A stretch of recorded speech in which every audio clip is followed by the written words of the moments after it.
have him now. So today on the First Time Storytelling broadcast, my guest is Travis Strong. Travis was in the middle of his second tour in Iraq when the Stryker armored combat vehicle he was patrolling in was hit by a roadside bomb and he lost both of his legs in the explosion. He now works with other veterans to help them get through their struggles with PTSD. Travis is here to share the story of how he dealt with the struggles of being an amputee and tell us the story of the first time he climbed Manitou Incline and Pikes Peaks with, well, no legs. So, welcome to the show, Travis. Thank you. So excited to have you here and to hear your story. So, obviously, kind of said in the intro, you were injured in a roadside bomb in Iraq. Yes. And so, can you take us through what it was like to wake up and realize that you'd lost both of your legs and then coming to grasp with what life would be like for you? Yeah. That was definitely a really hard time, a really hard process. I mean, like I said, or like you mentioned, I was hit with what's called an EFP, which is a very nasty roadside bomb that they started using back in 2005. I got injured in 2006. So that bomb went straight through where I was sitting inside of the Stryker, and it took my right leg off instantly. My left leg was still there at that time.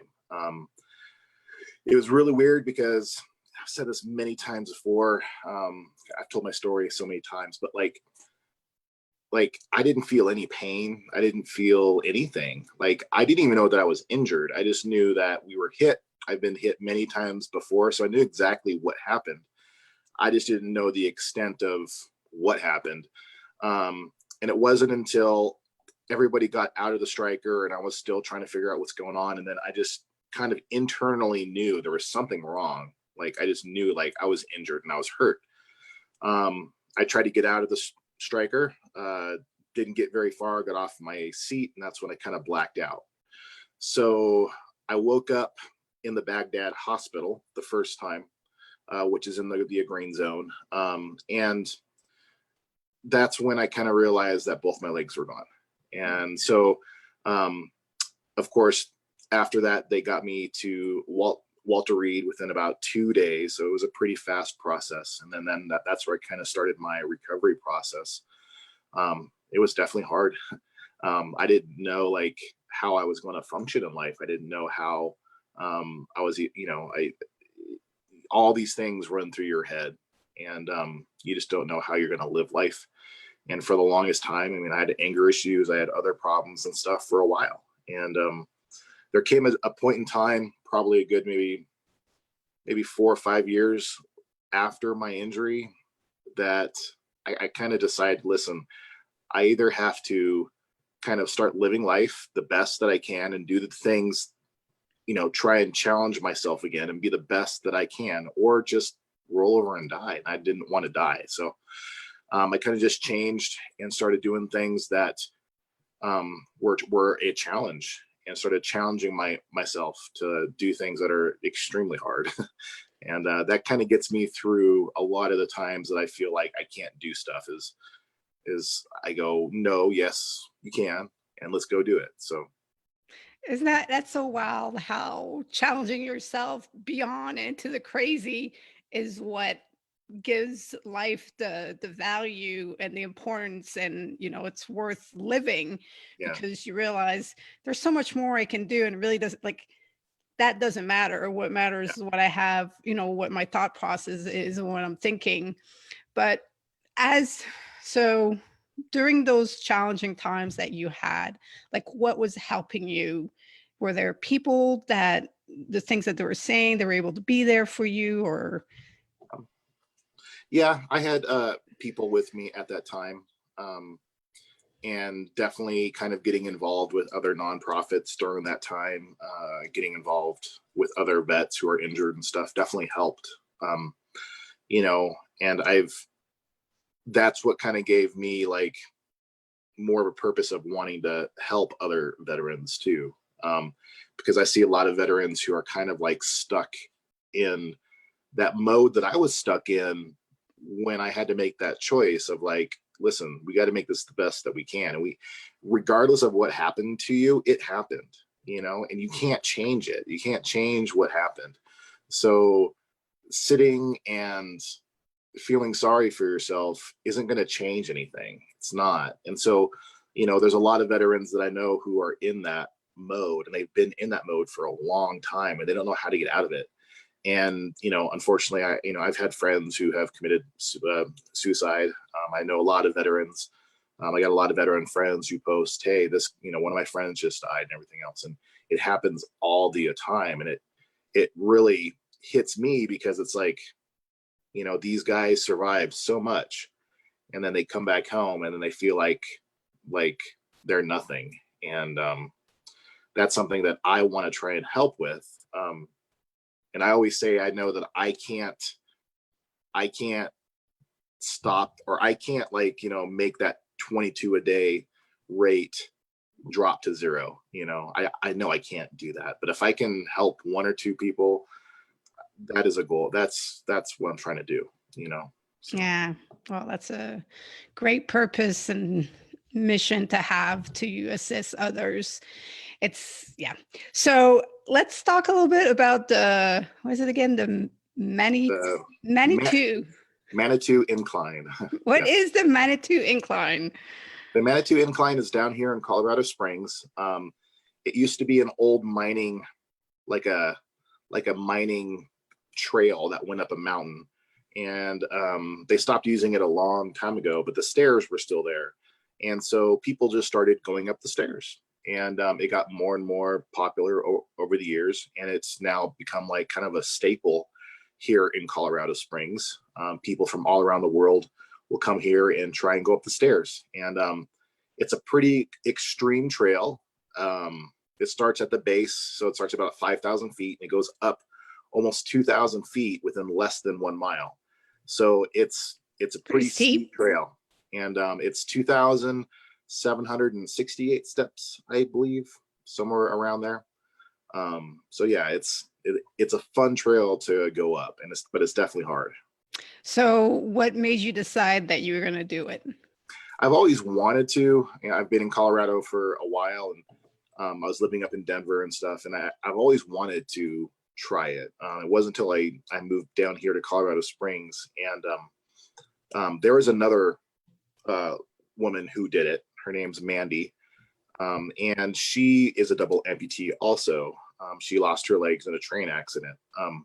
And I saw her story, and she went up the stairs. She was one of the first women to go up the stairs that didn't have any legs.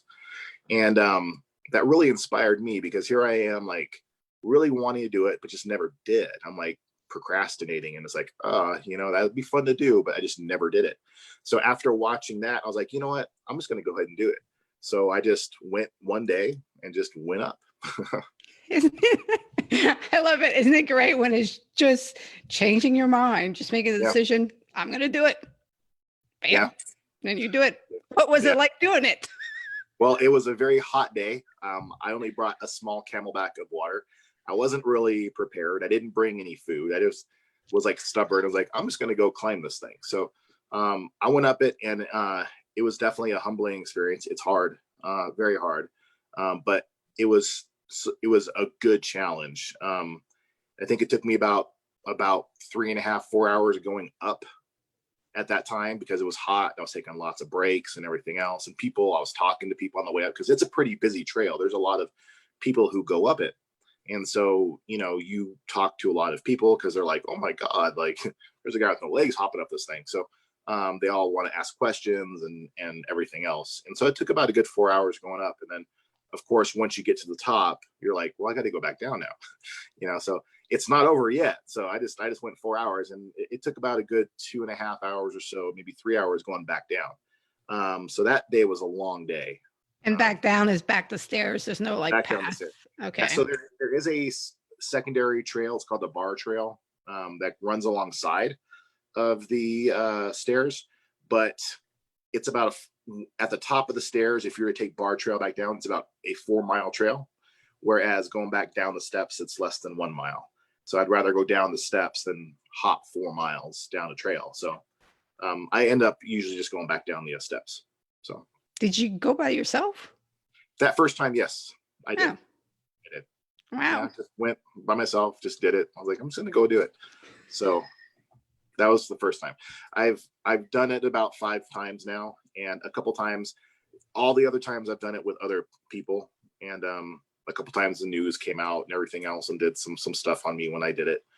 But yeah, it's a fun trail. Oh, that's awesome. I've been to Colorado Springs and I did not know that existed because I Yeah. totally would have done it. There's one in Vancouver. I forget what it's called, but it's similar. Like it's a lot rockier than what Manitou Incline seems to be, but it's the same concept.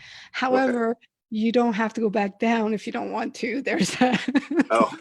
there's a lift if you want to. Oh, that's good. Yeah, and people like, I guess there's a website. I don't know if it's like that for Manitou as well. There's like a time, like you can log your time, how long it takes to get up there, and it becomes a competition. And well, and when I went up, she must have been 70, 80 years old woman that was there with, I would assume, were her 2 grandkids, and she was going up, and I was like, all right, awesome. That is awesome.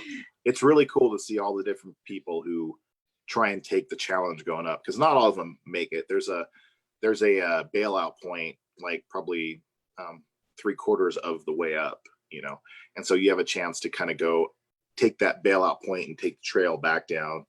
And a lot of people do that. They don't go all the way up. And some people don't even make it up to there. But, they go there and they challenge themselves. And it's just really cool. And it's every walk of life. So it's really, really cool. That's awesome. Now, what about Pikes Peak? Yes. So, again, I did it with that woman, Mandy. She was trying to raise money for a nonprofit called Cars for Heroes. And it was her second time going up Pikes Peak. She did it about a year prior. And at that time, she was 1 year sober, and she wanted to do the incline, or she wanted to go up Pikes Peak a second time and also raise money for this nonprofit and everything else. So I was like, well, I'll go ahead and try it too. I mean, it sounds like an extreme challenge. It's a 14,000 foot mountain. It's one of the 14ers that are here, and it's one of the closest ones. So we just went up it, and we started at the stairs, and from the stairs it connects to a trail at the very top, and you just keep on going. It took us about 4 days to get to the top, so we had to camp out. We had 2 other guys, actually, well, one joined us. We had 3 other guys for a while. We had 2 other guys that were carrying all of our gear, camping stuff, water, food, everything else. And me and her were just hopping, and we were hopping about a good 8 hours per day, and then stopping and then eating and sleeping and getting up and doing it again. So it took us about 4 days to get to the top. Oh, wow. And so I feel ignorant asking this question, but is it a lot of, like, do you move mostly just all with your arms, or where? Yeah, it's just pretty much just your arms. There's no other way. I mean, it's pretty much just your arms the whole time. And you wear gloves to try and help with everything else, but I mean, by the end of that whole thing, your hands are just like, your hands are just gone. Yeah. But getting to the top was one of the best feelings I think there was, because that's a tough mountain to go up. It was very tough, and to do it. So it's a 12-mile trail. Basically, it's 12 miles to get up to the top.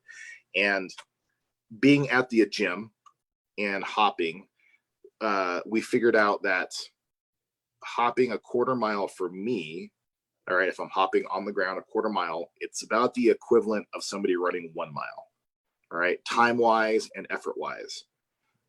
So if you think about that, hopping 12 miles is like hopping, almost 3 times that. yeah. In a distance for a normal person. So it's, yeah, it was pretty tough. It was pretty Did the, tough, but it was fun. did the weather hold up? Because Yes. yeah, that's a good thing. Luckily, I mean, that for those 4 days, it was crystal clear, like weather. I mean, it was, everyone was like, you're going to hit stuff. It's going to go up there and it's going to rain, but it didn't rain, nothing. It was really, really good weather. So Oh, that's awesome. What was the most challenging part? Did you have a certain point where you wanted to quit anytime or? there was a bunch of times I was like, oh man, why the hell am I doing this? Cause it, it hurts. And not so much as far as like pushing, you don't realize like, even the gloves that I was wearing gloves that had like knuckle guards on them. But right here, where you're, above your knuckles when you're going, and I use my fists and I'm like pushing and hopping. All the small rocks are rubbing against that part, and you don't realize, and it's like it just tears up, and so it just hurts. And then there's a lot of boulders that you got to climb up. I mean, the trails are Yeah, I mean, it's full not of like boulders. it's without rocks and without obstacles. And I mean, Mhm. uh, So by the end of the day, you start off and you're hopping good, and by the end of the day it feels like you're just like moving in water. You just can't move. You're just moving so slow and you're so tired. And yeah, it definitely challenges you mentally. You're like, okay, why the hell am I doing this? But you're trying to complete this goal. And so as much as I was like, God, I want to give up, at the same time I'm thinking, no, I'm not going to give up. I'm going to finish this. And every single day I woke up good, like ready to go, and then just hopped for another day. took Just another beating. kept on going. Yeah. Did it really help to have her there, to have somebody who knows exactly what you're going through and she's going through it too? Yeah, it definitely did help. And, you know, um, there was times where I was like really struggling, just like being tired and everything else. And, she is younger than me, and, she was just flying up the mountain faster than me. And I'm like, God, man, this sucks. So it definitely helped push me to keep going, because I saw her just going and going. I was like, well, I can't stop, I mean, I got to keep going too. So it definitely helped for That's sure. and how long did it take to come back down? We didn't come back down. We once we got to the top, we had family that drove us back down. So Oh, that's good. yeah, That's going good. back down would be tough. I'm like, oh man. But Yeah, I love hiking up. yeah, So not a fan of coming back down. yeah, I can take a lot of suffering going up, but every time I come back down, I'm like, son of a, yeah. All right. Well, that's just incredible. Now, you also, because you spend a lot of time in the gym, like I was saying at the opening, you're doing all the Murph workout. So yeah. is that like just the physically pushing yourself? Is that a really big part of your mental game? How you It, stay engaged with all that life has to offer? it does. It does. I mean, I find doing anything, for me, anything extreme, like working out, going up the mountain, doing everything else, it makes you forget about the problems that you're dealing with. It makes you forget about, the issues that you have, and it makes you focus on one goal. And I think that's a huge thing. And even working out, going to a gym, just doing stuff, you focus on that, and that gives you kind of like a purpose, instead of just focusing on the issues that you have. And it definitely helps. Oh, that's really awesome. All right. It's something that I miss in my life. I have Hopefully plenty. everything will come back. And Well, I have plenty. Yeah, I have plenty. It's the one thing. So it's not my first time in the entrepreneurial realm. I've done this quite a few times before, and it's led to failure. And quite honestly, it led to some extreme anger, frustration, depression, and there's nothing easy about being an entrepreneur. It is the most difficult thing that I've ever done, and I've yeah, definitely done definitely done a lot of things. And it talking to you reminds me how the outlet of doing physical thing, because the body You diet, you exercise properly, it's going to give you results. Everything else in life doesn't have those guarantees. The only Yeah. place you have those guarantees, it's with what you can physically do for your health and for yourself.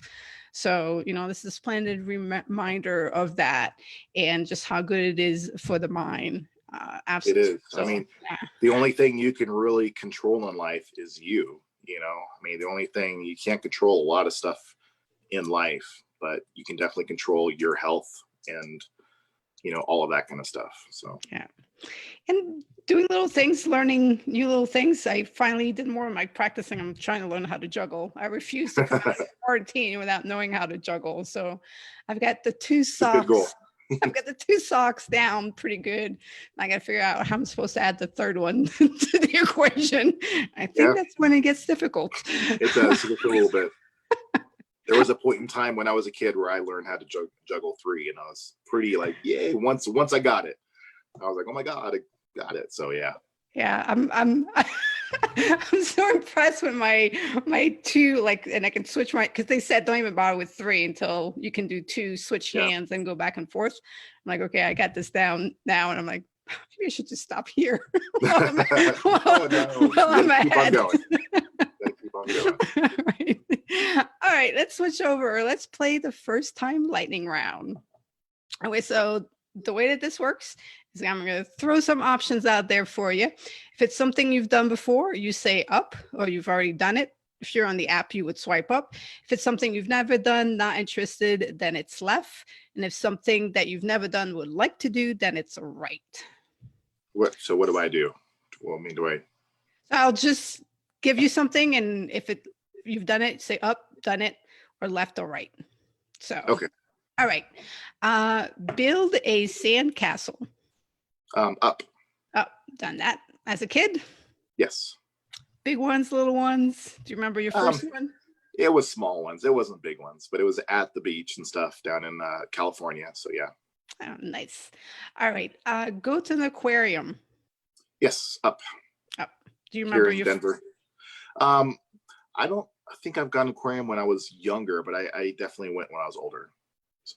What's your favorite thing at an aquarium?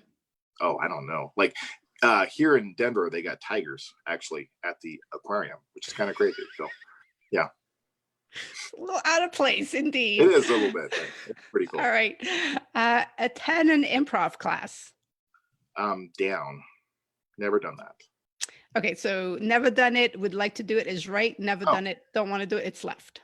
Oh, I would go never, don't want to do it, go left. Down is try it. No down. No down. Right. Go left. Right is never done it, would like to do it is right. Right. Okay. I would like to go right. I've never done it. Right.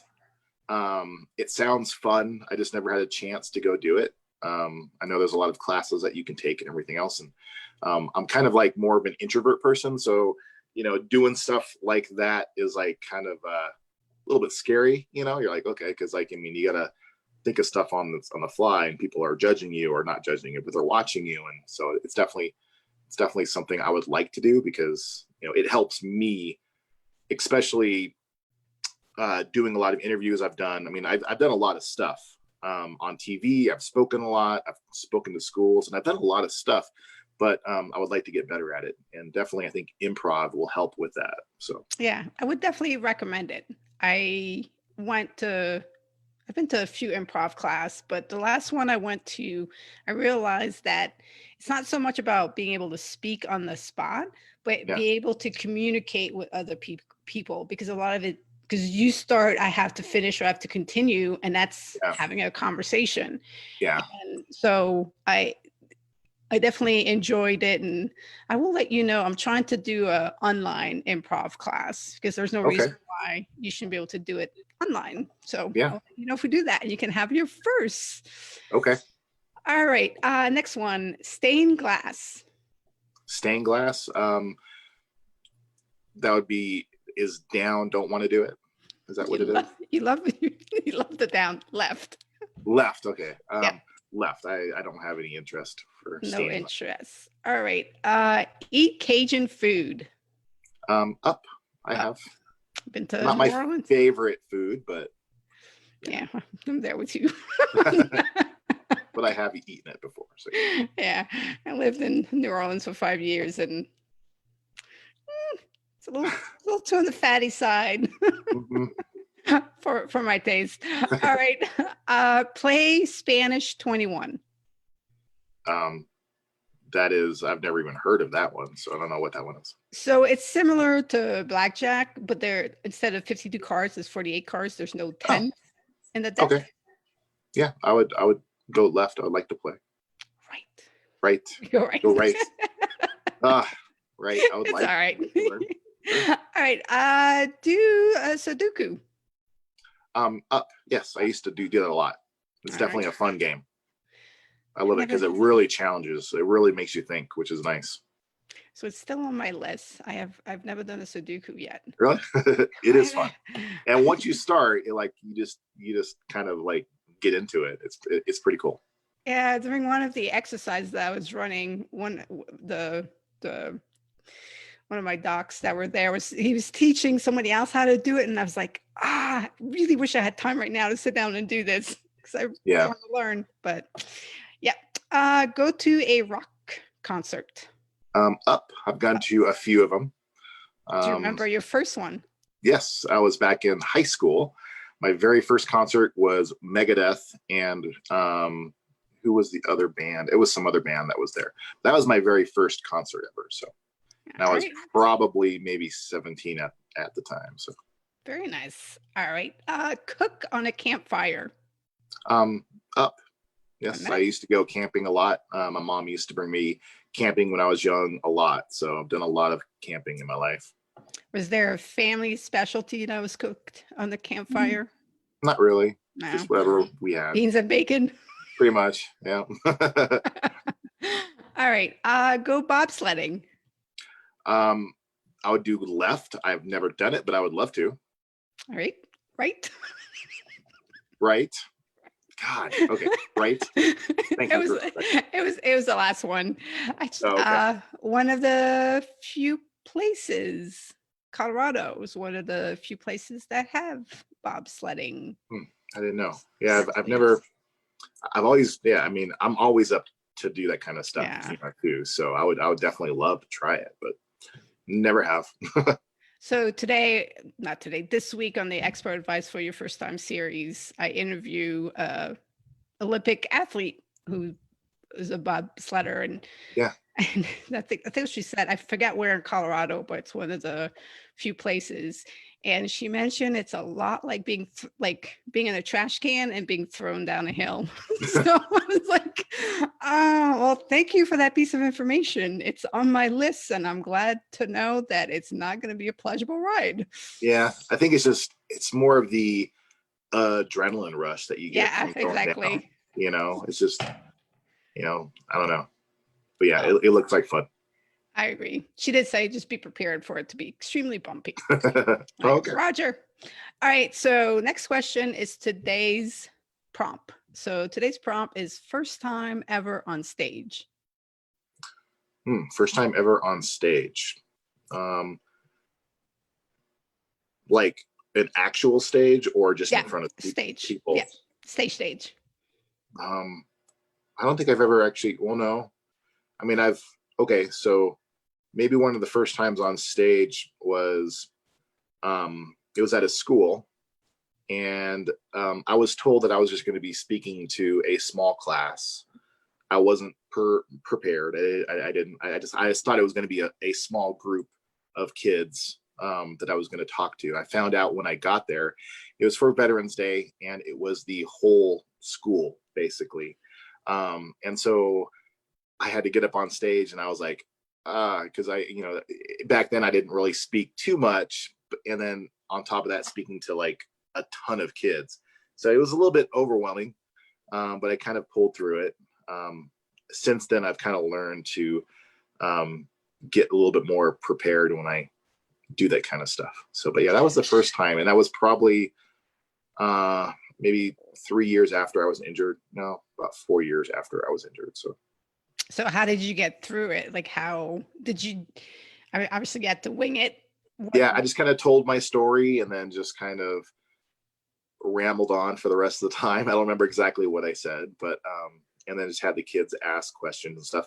And they were like high school kids. They weren't young kids. So that made it kind of even more nerve wracking, because younger kids you can talk to, and it's a lot easier. But when they're older, you're like, it's just a little bit harder. But yeah, I think that was the first time on stage. I'm sure once you get off, you're like, yeah, I want to feel like that again. So, and then since then, I've done some more stuff, spoke at a bunch of different places, and it's been a lot better. That was a good experience for me, because I was not prepared, and so I try to get myself a little bit better prepared when I do that kind of stuff again. Live and learn. Yes, Live and learn. Exactly. Yeah, my first time on stage was a dance recital. So thankfully, not by myself, but in a stupid looking costume for a jazz thing. And I was just happy that I did not forget the steps, and it all went fine. Yeah. It was a neat experience, more like the backstage stuff and the, because it's a recital, so everybody has to go through, and everybody's nervous, and there's so much commotion that was very interesting. Yeah. And then I've been on stage for bodybuilding, speaking, and a bunch of different things, but definitely it's definitely always an interesting experience. It is. All right, so final question is, how have you been making the best of what's happening with the pandemic? Trying to stay active has really been a big thing. I know, they say to, stay home and everything else. And here in Colorado, at least most of the trails, most of the outdoor stuff has been open. So we're able to go ahead and just, hike or go on trails or do stuff. And that's been a really big help. It's just getting out and doing stuff. And for me, that's the biggest thing that's kind of keep me sane. And then, being able to go to the gym that I have been going to has been really helping too. So. All right. Well, I really appreciate you coming on and sharing your story of your first times. And I hope that you enjoy the rest of your week, and do let us know what your next first time big challenge will be. And I really would like to track that. I'm going to be going to Texas at the end of June, and going to be playing in a veteran celebrity softball game down there. So that's my next kind of big thing that I'm doing. Oh, very cool. Yeah. Awesome. Hopefully that stays on track and runs nice and smooth. Hopefully everything. I know Texas is already pretty much opening everything. So yeah, it should be good by June. So we should be fine. All right. Hopefully. Awesome. Well, good luck with that. Well, thank you.